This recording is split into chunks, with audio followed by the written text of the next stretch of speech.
obviously you appointed Emilie Chandler as a Team 40's captain for the second year running. Talk us through your reason behind appointing Emilie as your captain again. I think she was a very important player performance-wise last year. So the amount of assists she got, the big saves she made in important games, so especially the semi-final last year against Rise. So having even she was captain last year, her performances didn't waver. So I think she went from strength to strength in every game. And I felt having that consistency from our successful season last year was important. So the first thing was asking her to be captain based off her performances. The second one was, I think, her amazing personality, getting people that bought into whatever we need to get done is vital for a captain. That's what Emily does very well. She brings people together. Her DJ skills probably yet to be tested. She said she's got a good taste in music for playlists, so feel free to interview her and get a couple of answers off her from that. Yeah, I was going to say we did interview her last week. I think she mentioned Take That, so I don't know whether that's Oh a God. yeah. Well, to be fair, I am a boy band fan. Love a good boy band, but a more Irish boy bands rather than British. Yeah. So obviously you mentioned her sort of playing style and performances. How important will her leadership and captaincy qualities be to you and the team? It's vital. I am blessed with the whole group of players can lead at some stage, but I think having the experience of GB, having the experience of that extra responsibility last year will just be key. Of having we have a younger team this year, so that experiences will just help us steady the ship when we need to.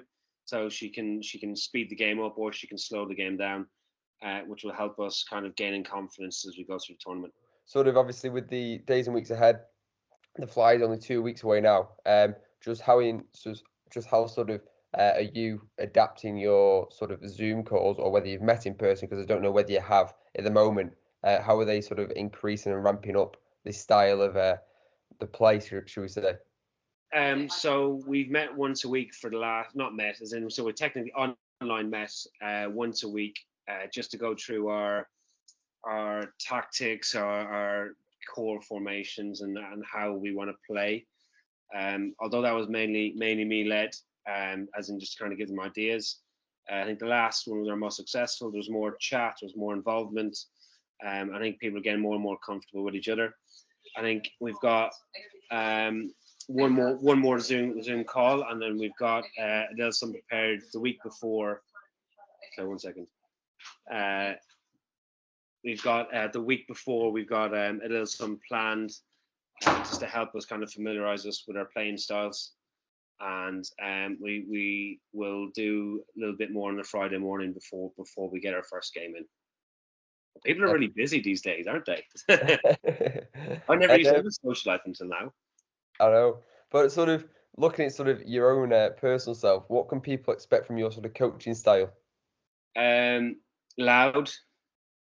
Um, I'd say I'd love to sound positive, but loud, friendly. I was told the players from day one that I'll have their backs no matter what they do, as long as if they have a decision to make a decision and back up their decision with commitment.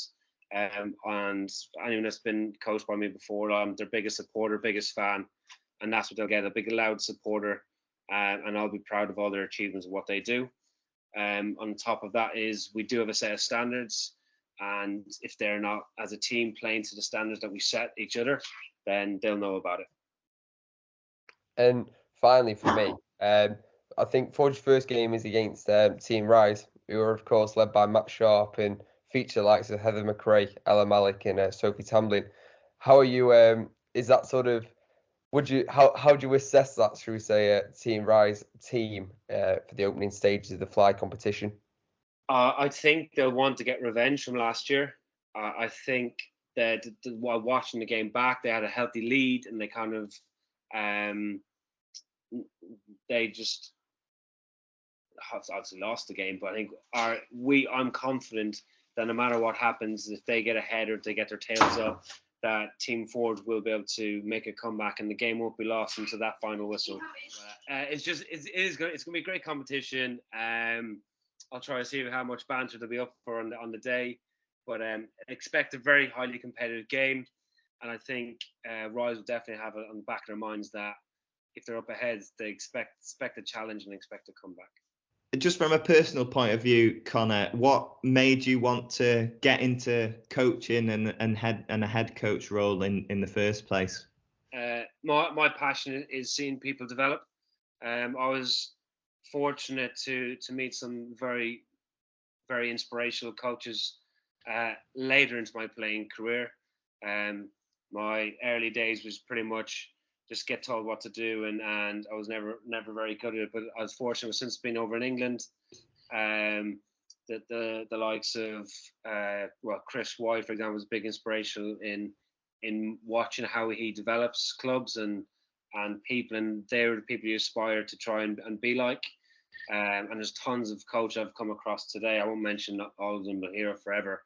But being like those role models, and passionate about just seeing someone do something that they're not expecting, or if they have that negative, I can't do it, won't do it, and they work hard in it, and then they do it in games and they succeed. That level of pride I get from them exceeding and succeeding and just achieving what they can't believe they can do. And then for head coaching, just to do it over a broader scale and work with different people and work with coaches.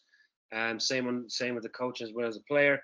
Build up that person's confidence, give them experience, whether that be throwing them in the deep end with a little bit of guidance or kind of talk them through. And I like to question a lot, not just to challenge, but question them in a kind of just to make sure that whatever they've planned or thought about, that they've properly planned.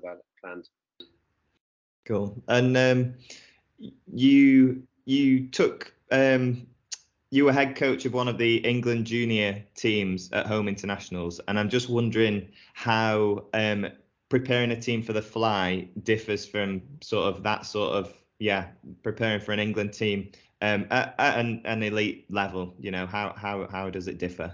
I think in terms of having the junior team, it kind of opened my eyes to having an important relationship with your coaching staff.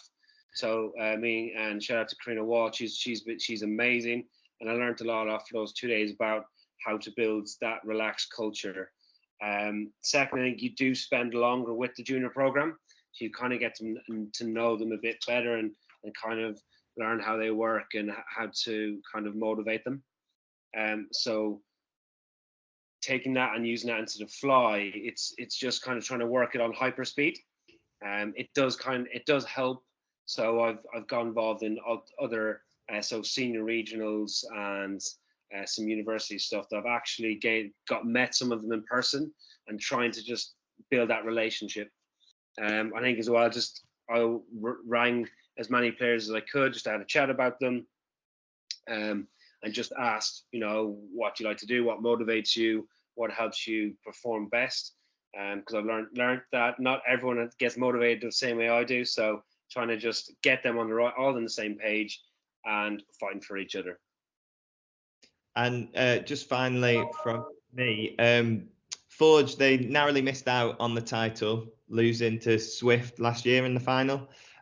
So without giving too much away, how are you going to try and ensure that the team can go that extra step further this year? First is make sure they score more than the opposition. Remember, what about winning? Now, I think don't sacrifice or cut corners on preparation prior to games, and I think remaining calm. So I do get hyped up a bit when you score goals. So just trying to stay level-headed and keep to the game plan, and just identify weaknesses in their team quicker.